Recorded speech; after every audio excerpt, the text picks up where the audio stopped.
In addition, I've learned a few things along the way, having gone from sort of a smaller entrepreneurial company to a bigger company. And I wanted to share a handful of quick lessons for those of you. And I wrote them down. There's 7 of them, and I don't think they're so profound, so don't worry about writing these down. But here's a couple of things that I figured out. The first one is that I've learned very little from success, but learned so much from all of my failures. And let me tell you, they are legion. When I started raising money for Latina and wrote a business plan and was trying to knock on doors of venture capital folks and individual investors, I counted at one point I had approached 200 people. I got 4 yeses. That means I got 196 no's, which was outstanding preparation for what would be my romantic life later on. But every one of those no's taught me something, because I would often approach people who turned me down and say, okay, what could I have done differently? What can you share with me about why this didn't make sense for you, or what could I have done better? Because what do I care if they think I'm annoying? I've already been turned down. So I might as well try and learn something from it. But I've learned so much about falling down and getting back up quickly, because that's what everything is. And in fact, I would say that if you can, take some calculated risk and know that you're going to fail, and know that that's part of it, and you're going to get back up, and getting back up is more educational than any easy success would have been. You build muscles, you build resilience, you use your heart, and it's among the most important qualities that you will take to anything you go to.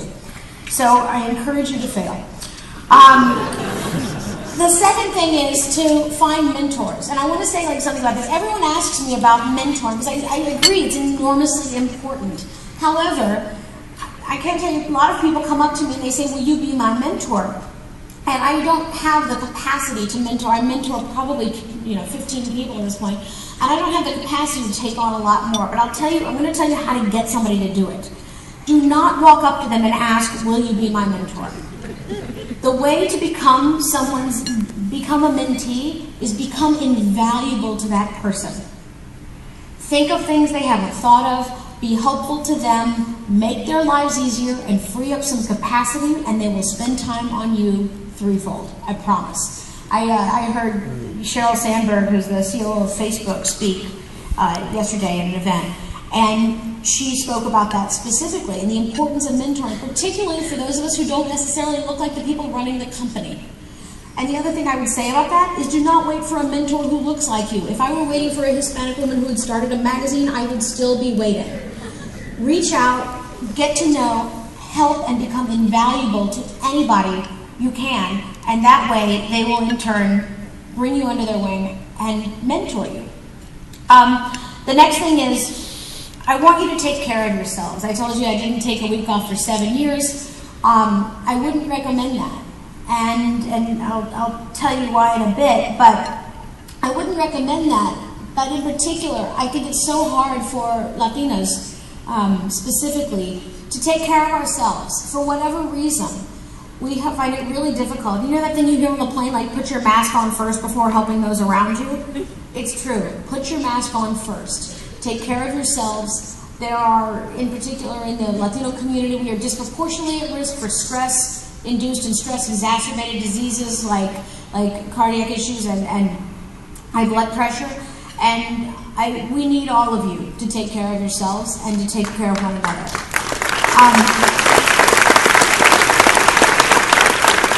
My next little bit of my next number 4 is don't complain, become. So I always think it's amazing to me how many people complain about the media and say they're not representing us. Do not complain about the media, become the media. Do not complain about the industry, become that industry if you want to change it. I think it's so incumbent upon all of us to do that. It's very easy to say, gosh, that place is very exclusive and not very diverse. Get in there and change it. The next little piece of advice is to behave like you have the job you want.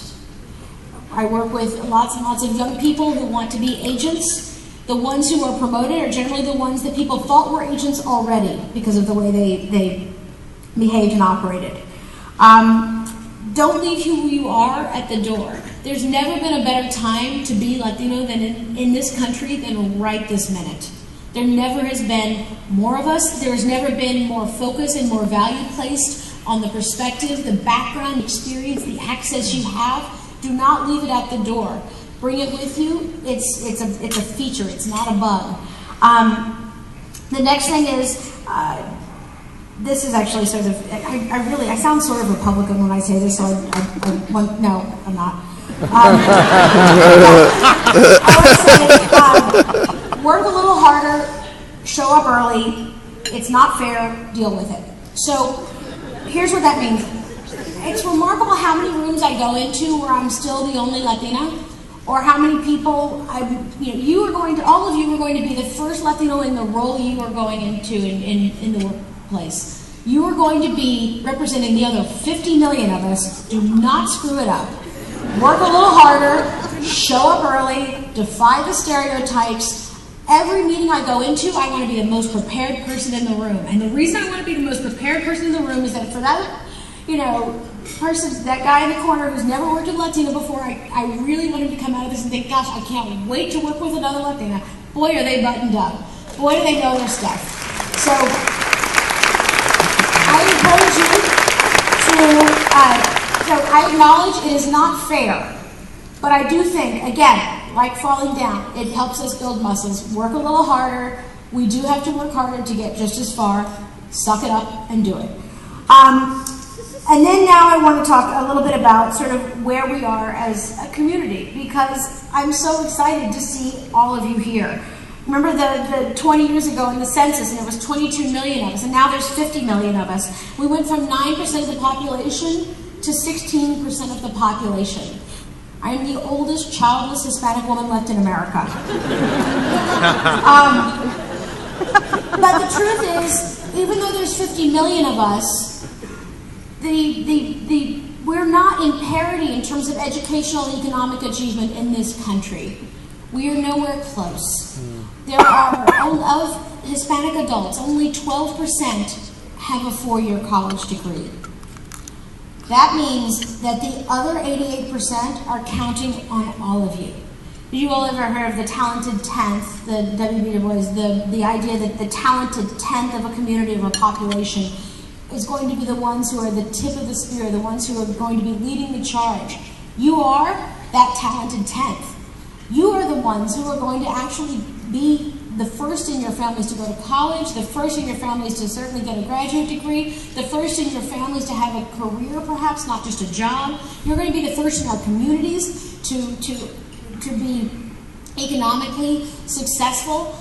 You are going to be our leaders, and so we are counting on you. And I'm enormously, enormously proud of you for being where you are, because it was not, I'm sure it was not handed to you.